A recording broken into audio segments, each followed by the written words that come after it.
We are back from our hibernation that we called winter break and are ready for an exciting semester of debating the latest topics around the world of sports. I'm Curtis Rauen, and joining me tonight, as always, is Jostun Pomplun and Marty Kauffman. Gentlemen, how were your breaks? Well, I got away from the cold, went to Mexico for a little bit, and then a lot of relaxing in my warm rec room with a new big screen TV. I spent most of my winter break at Lambeau Field working there a little bit, and it started off pretty good and ended kind of sour there a little bit, so still trying to move on. Yeah, I just kind of was lazy, like you said, Jostun, and that was pretty much about it. Well, tonight we'll have your Pointers sports and high school basketball updates, along with the Wisconsin Badgers and the NFL playoffs. We begin with the Pointers men's basketball team. What an exciting game that was, you guys, as Alex Richard hit a buzzer-beating half-court shot for the thrilling 69-66 overtime win. Austin Riff led the Pointers in scoring with 18, Jordan Luth scored 16, and Joe Ritchie and Richard each had 14. While Oshkosh shot a better percentage than the Pointers, the Titans turned the ball over 20 times to the Pointers 8. Jostun, we'll go to you first. What did you think of the Wild finish? I mean, that was one of the greatest games I've ever seen from a in-person perspective. Alex Richard, that cold-blooded shot there from Curtis's call, doing a little flex of the muscle after he made it. I mean, the Pointers, they could not get anything going down inside. They were having a hard time finishing at the basket. Were able to take advantage by making their free throws and forcing turnovers. 20-8 advantage on the turnovers. Oshkosh, they were shooting almost 60% in the game, but turnovers were definitely a big difference in this game. I didn't think about this game was Oshkosh was in control the entire time. This was a game I think point snuck out compared to I think Oshkosh kind of obviously point won on that big half-court buzzer beater. But I think there's a game that Oshkosh will look back on. I think they could have had this one the entire time. 20 turnovers, you're not going to win the game at all. And Jostun, you talked about the big men. I made a comment during the game. I said that the Titans' big guys were eating their Wheaties, because I tell you what, they were stuffing those guys down low. Alex Richard wasn't getting inside at all, and that forced the Pointers to take some three-point opportunities. Yeah, they were able to finally make some shots in the second half. They struggled quite a bit in the first half, but then even though they struggled inside, they were able to get it outside. Joe Ritchie had a bunch of driving layups they were able to make, and then obviously they converted on their free throws. So, and without Stephen Pelkoffer, they need some bench help. I mean, they had 4 guys play over 40 minutes, plus another play about 35 in an overtime game. So they need someone else to step up. And speaking of Pelkoffer, who do you think is going to fill that role going down the stretch? That's tough to tell. Well, McGann is taking over the more playing time, not in the starting lineup. Jared Jostun now starting, but it's going to be tough to tell. Yeah, and I saw Jostun in the game. He just seems a little bit slower playing that big role, and we'll see how that pans out as the season goes on. Well, the Pointers are now 14-4 on the year, and they travel to UW-La Crosse to take on the Eagles Wednesday night. On to the women's side, it has been an up-and-down year for the Pointers. The Pointers are currently 9-9 on the season, and this past week, the Pointers crushed Whitewater on Wednesday, 67-48, and then fell to Oshkosh, 53-41 on Saturday. How has this young team progressed throughout this season? Well, they've actually done quite well. They've competed with some of the top teams in the country. They went out to California. They lost to the #1 team by only 2 points. Then they beat Oshkosh after the break, who is a ranked team. They just lost to Oshkosh, and they've lost to other teams at the bottom of the conference. So they've shown they can compete with the top teams, but then being so young, they fall to these other teams at the bottom, which will come with experience, and then they'll get better as the season goes on. I think they're in a transition year right now. They have a lot of young players that are playing, and I think it shows how young they are. They're getting all this experience, but they have not been able to close out those games. There's so many. You read all the articles; they're coming out just short in the second half, where they give up these like 10-0 runs, and they just can't come back from it. But they got players like Anklem, I believe she's a sophomore. She's scoring 18 points a game for them. She's coming up big as a sophomore and getting all that experience needed for the next couple of years. Well, the Pointers' next game is at home Wednesday night when they play host to UW-La Crosse.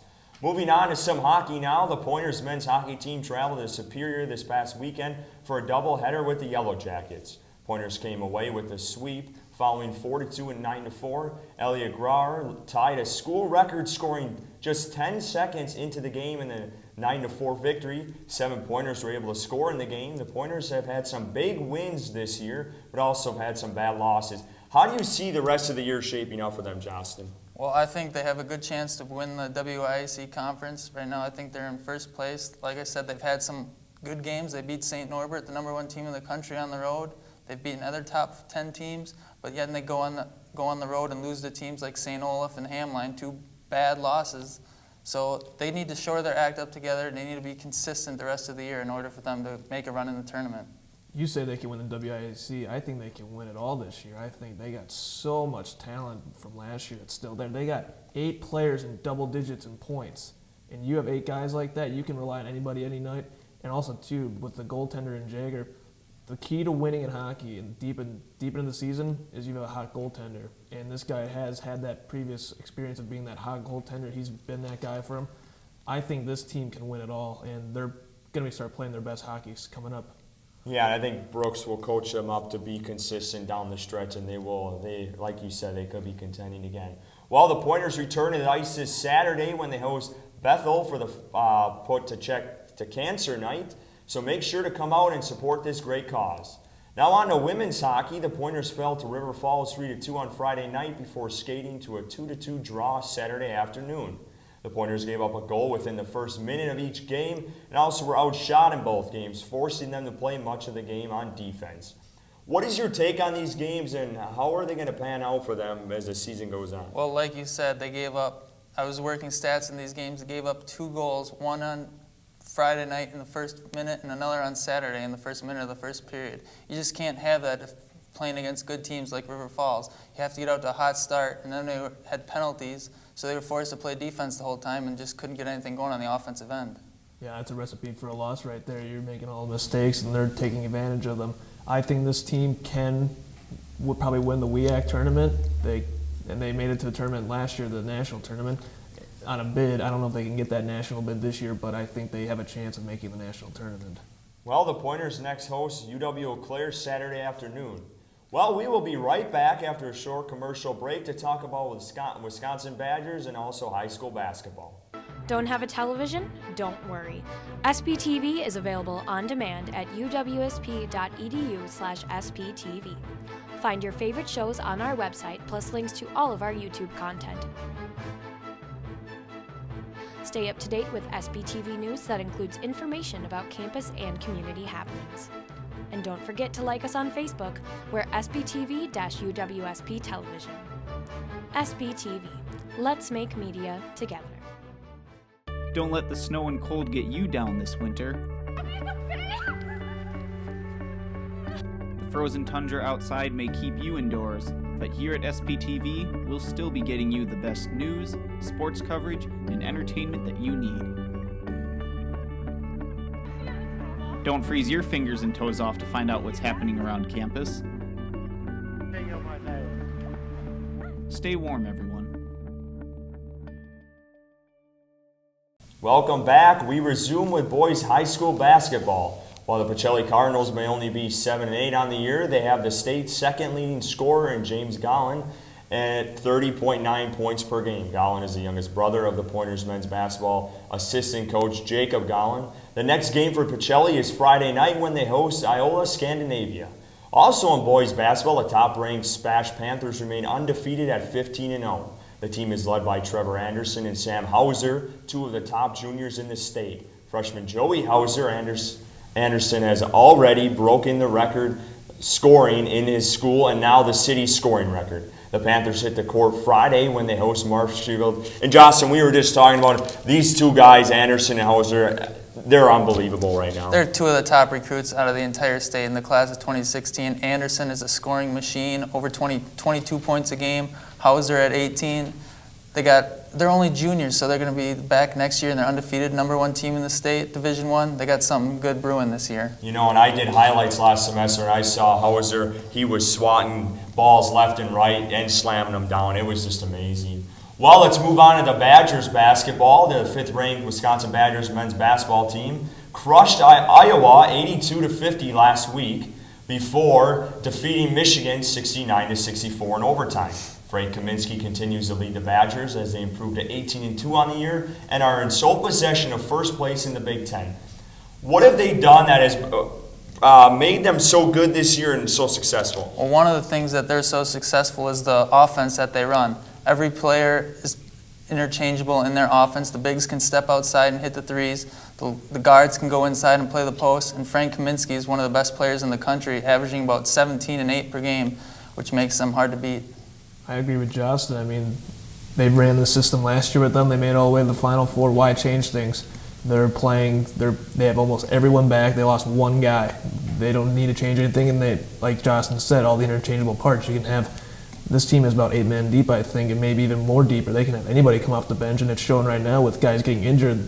Next man up is their mentality. They're playing good basketball right now. They're also very efficient. They lead the country in fewest turnovers per game, fewest fouls, and they shoot at least, their goal is to make more three-pointers than their opponent's attempt, so even making 1 out of 3 really helps that. And Jostun, how far do you think this team can really go without Trayvon Jackson? Well, Trayvon Jackson, he was going to be out about 6 weeks from the time of his injury. He should be back by the time the tournament approaches. Right now, depth may be an issue. They have 7 without Jackson, and Zach Showalter's playing a little bit. But one thing is the development of Bronson Kane. He's getting so much more experience now that he's stepped into the starting lineup, and this team's really not missing that much of a beat. See, you know this. I'm not a big Trayvon Jackson guy at all. He has experience, which is good for them, but he doesn't. I don't think he comes up clutch in the clutch moments. All I heard was like, oh, he's clutch. Well, in 2 biggest games last year, he had the ball in the last second to shoot it. He never made the shot. I think Kane's the better option for them at point guard when it matters most. I think Jackson might be a good ball distributor, which Kane needs to learn. But I think Kang's a better shooter, and you need points to win the game, so I think Kang's the better option. Yeah, I agree with him. I don't think Jackson's got that clutch factor. And down the stretch, when you're playing teams like Duke and Kentucky, they're not going to come away with a win. I don't think they're missing Trayvon Jackson as much as they would have missed Kaminsky or Decker or any other guys. I think with Kaning, you got a guy that you can easily fill in that spot. They're not missing as much, but he is clutch. He's hit the most game winners for them over any other player that they've had. And he's more of a scorer. Koenig is a better shooter, but Jackson has the ability to get to the line, into the lane and finish. While Koenig's more of a shooter and a distributor. But I think they have different types of games. Based off last year in the Elite Eight in the Final Four against Kentucky, he didn't make those 2 shots at the end of the game. I think you should have at least gone to your big man and Kaminsky down low or go to someone else. I think there's other options. And what he's saying, Jostun, is those games matter the most. We don't care what he does in the regular season. We want to see what he does in March. That's exactly. Well, just going a little lesson here. They didn't need a buzzer beater in the Elite Eight, and he missed the one free. They didn't need it, but they went into overtime because he didn't make the shot. And same thing in Kentucky against Kentucky, he didn't make the shot to take the lead. He didn't make the shot because Kentucky came down and made a 3-pointer. It was just after the shot, though, I believe. I know, but you can't blame him. I don't blame him. I just don't think he's as clutch as people say. Like you say, he's had game winners before. I haven't seen anyone else with game in the winners. biggest moments, he did not come up clutch. So therefore, I do not think he's the most clutch Badger on this roster. Well, the Badgers have only one game this week, a rematch at Iowa with the tip-off at 11 a.m. Saturday. Well, we're going to take a quick commercial break, but when we return, the latest around the NFL.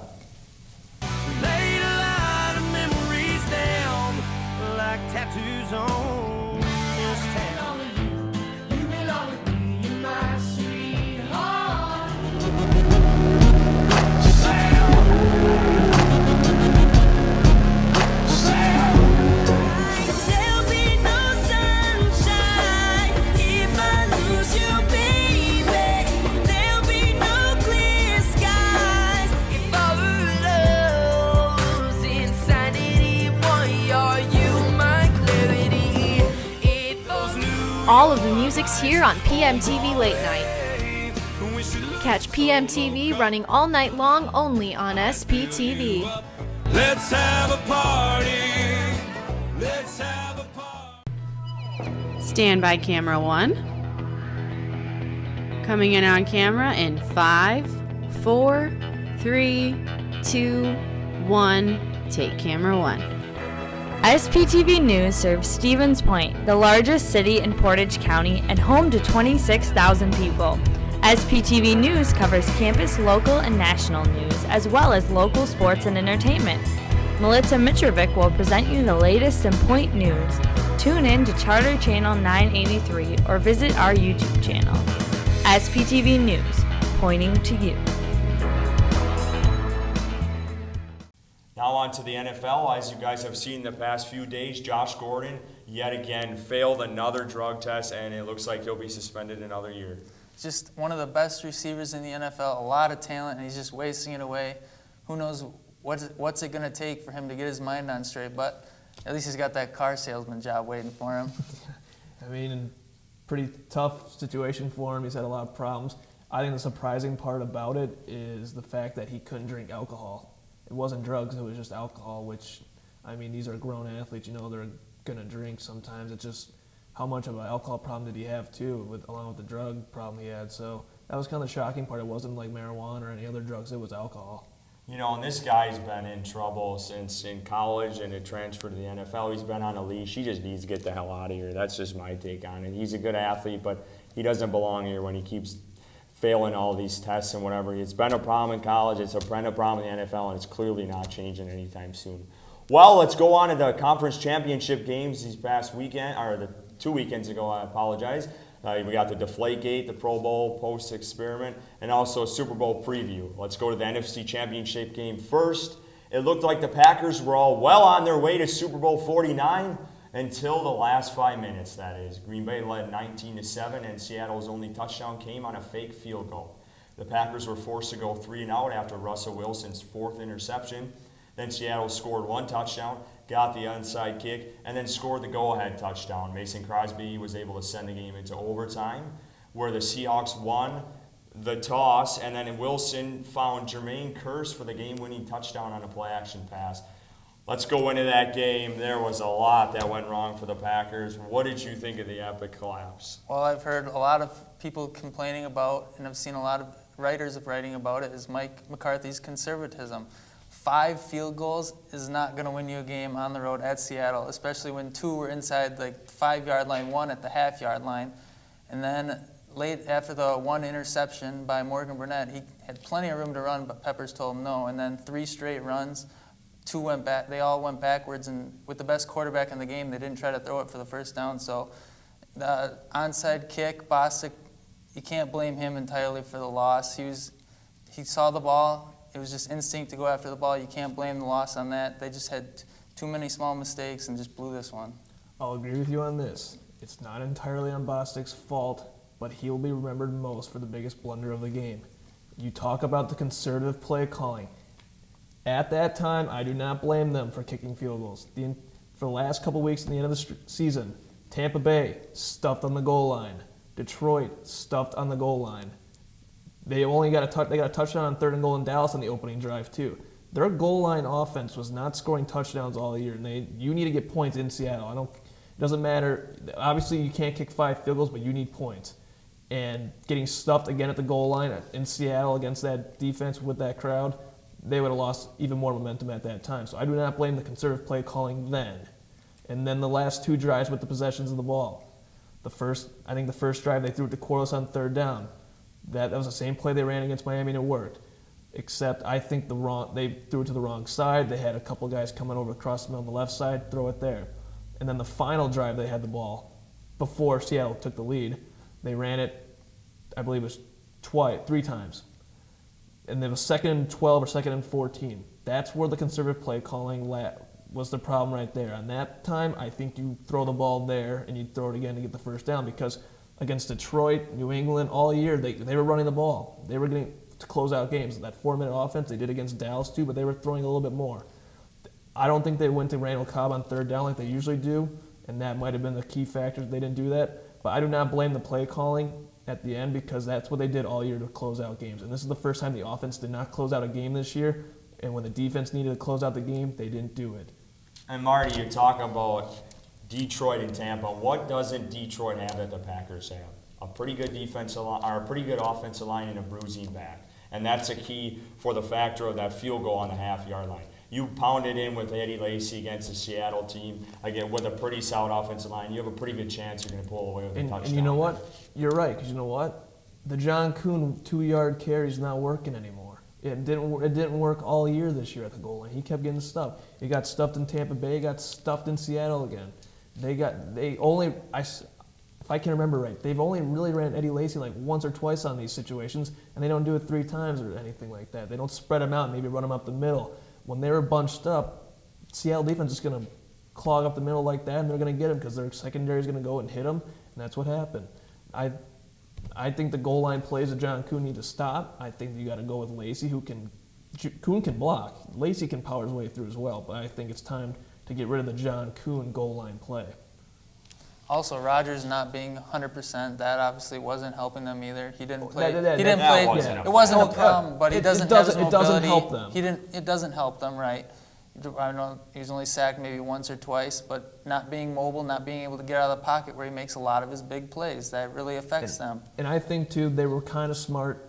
I do not blame them for not going after Richard Sherman more, even with one arm. I think Richard Sherman can still swat a ball. How many times has Richard Sherman tipped a ball that got picked off in his career in Seattle? Those guys feed off tip passes for picks. So I think maybe they could have attacked him a little more, but not go full on at him with one arm. I think they should have maybe thrown one or two more passes towards his way, but I don't blame him for staying away from it. I think it's just like Rodgers being on one leg. Richard Sherman with one arm still can cover. He can just tip the ball for his guy to pick it off. Yeah, and I think we all agree on that. Don't go full force at him, but they should have thrown a little bit more his way. Especially after he was hurt.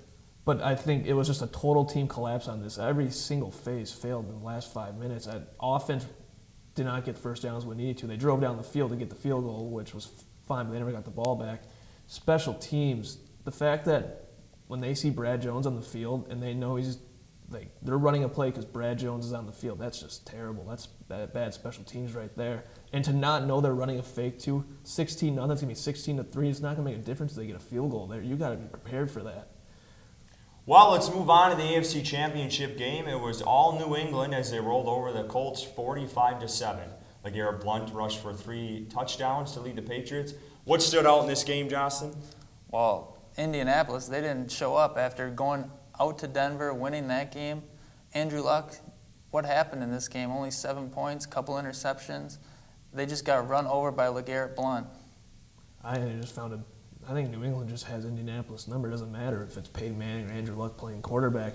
They see that white helmet, that blue horseshoe on. I think the Patriots there's something about it. It's just they own them. Yeah, Luck's been outscored. It was like by ungodly amount of points in the 4 games he's played New England. It was all like 40 to 20 every game. They average more than 35 points a game against the Colts. The Colts defense isn't that strong either, so it's easy for the Patriots just to run all over them and then have Tom Brady throw second. Well, however, the Patriots' win comes with an asterisk as the news broke after the game that the game balls the Patriots used were underinflated. They were found to be 2 PSI below the requirement. What is your take on that, Jostun? Well, I'm going to wait for more information to come out. Obviously, they had video and interviewed a guy who reportedly took the balls in another room, but now I guess he was just using the bathroom. So we'll wait to find out more on that. But the Colts players have come out and said that this is not the sole reason for the loss. 45-7, it's not going to be, the ball ain't going to make that much of a difference. It obviously helped for catching and throwing, but it's not a 38-point difference. I totally agree with that. I think it's just a story obviously it came out that they have to investigate that, but I think it's just another thing for anti-Patriot fans to just, again, find more reasons to hate the Patriots. It's more of a story because of the past incidents in the Patriots. Well, Exactly. guys, you got to look at it this way, though. It's an integrity issue, and you're going to look at the Patriots 10 years from now with Belichick, and you're going to look at the spy gate, and you're going to look at the Deflate Gate now, because it's clear. I mean, Bill Nye, the science guy, came out and said he looked like an idiot in that press conference. He didn't know what he was talking about with that football, and I think that was just trying to throw the NFL to the side and say, hey, let's wait until the Super Bowl's over with here. But, I mean, something's got to be done. I agree it's not – the Colts game wasn't decided by the ball that deflated. This is the thing that they just cheated. I don't care if they won the game because of it or didn't. They cheated, and that's the whole thing about it. Exactly. Well, the Pro Bowl took place this past weekend with Team Irvin beating Team Carter 30-28. But there was an experiment in that game that may have stood out. The goal posts were narrowed 4 feet, and extra points were again tried from the 18-yard line. Adam Vinatieri missed 3 kicks in that game. I mean, what are your thoughts on this experiment, and is this ever going to come into an NFL game? I don't think. The extra points being from a longer distance may eventually come in. I don't know if it'll be from the 18 or some other yard line, but I don't think they're going to move the goalposts, narrow them 4 feet, because 3 missed kicks, they've been all these other rules to help the offense out to produce more scoring, and now missing 3 kicks would just make scoring less. I don't think they're going to narrow the goalposts anytime soon. I think narrowing the goalpost is not going to happen. I agree with you. I think moving the kicks back a little bit might interest the game up a little bit, make it more meaningful for an extra point. Because if an extra point is just when you think touchdown, oh, it's going to be 7 points. It isn't going to be 6. So maybe the possibility of they just go away with the extra point then, you never know. They're always mixing up with these rules and trying to work out some experience in games like these.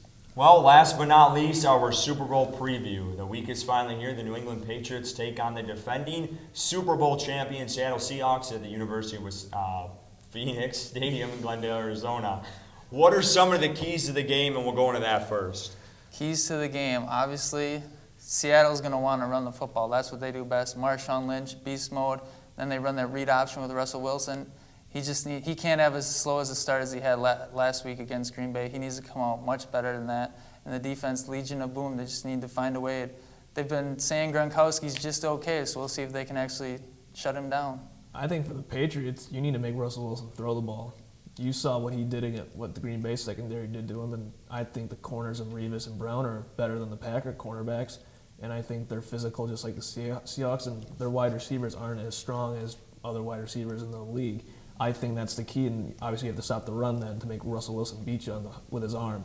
Also for the Patriots, I think you got to find find Gronkowski over the middle. If you notice in the Packer game, Richard Rodgers was wide open in the middle, a couple plays for first downs, and could have. And if it's Gronkowski, he can take the ball and run for an extra 6 or 7 yards. So I think Gronkowski is the key for the Patriot offense. Besides Gronkowski, I think LeGarrette Blount. You need to get a healthy dose of LeGarrette Blount in this game to keep that balance, and he's just a bruising back, and he can get 5 to 6 yards a carry too sometimes.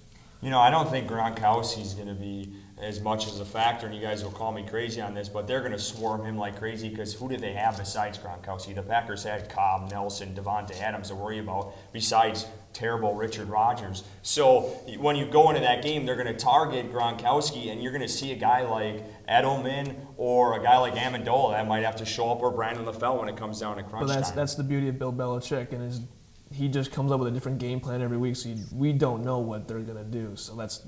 And you never know, Jonas Gray might come out of the weeds. They got a couple trick plays up their sleeve too. Let's go to predictions, though. What do you got in this game? Prediction, I'm going to go Seattle, 24-20. Patriots, 21-17. Tom Brady becomes the greatest quarterback of all time, winning 4 Super Bowls in 6 tries. You guys got a close game here. I'm going to go Seattle in this one, 34-25. Well, that's all we have tonight, ladies and gentlemen. And we thank everyone for tuning in with us tonight. I'd like to thank Jostun, Pomplun, and Marty Kauffman for joining me with their insightful opinions on the debate desk. A big thanks to our technical staff and all their hard work to make this possible. Be sure to check us out on Facebook at SPTV UWSP Television, or follow us on Twitter at SPTV_UWSP. Also visit the UWSP homepage to locate all your Pointers athletic information. We'll be doing live sports tomorrow for the women's game, so make sure you tune in for that. They'll be facing off against lacrosse. And just remember Stevens Point, here at Final Take, anything Pointers, anything sports.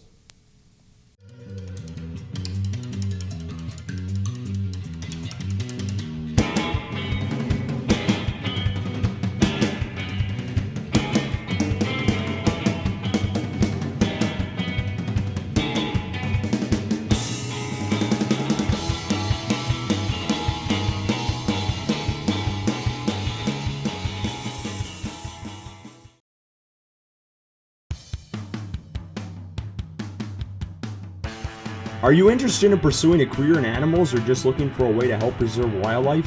Then the Wildlife Society might be just for you. As one of the largest organizations at UWSP, you will have your chance to help in projects that study and preserve animals, network with professionals, and meet like-minded people.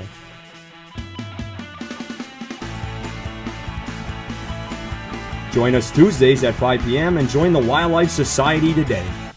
How can you get involved with student media at UWSP? Connecting with your campus television station, SBTV, is easy. Like us on Facebook, subscribe to our YouTube channel, follow us on Vine, follow us on Twitter, follow us on Pinterest, follow us on Instagram, or connect with us on Google+. But of course, the best way for you to get involved and stay up to date with all that is happening at our station is to stop by our studio. We're located in the Communication Arts Center at UWSP, Studio B, Room 121. You can also drop by our office, Room 130, for more information on station happenings. We can't wait to get you involved. Come join us at SPTV. Let's make media together.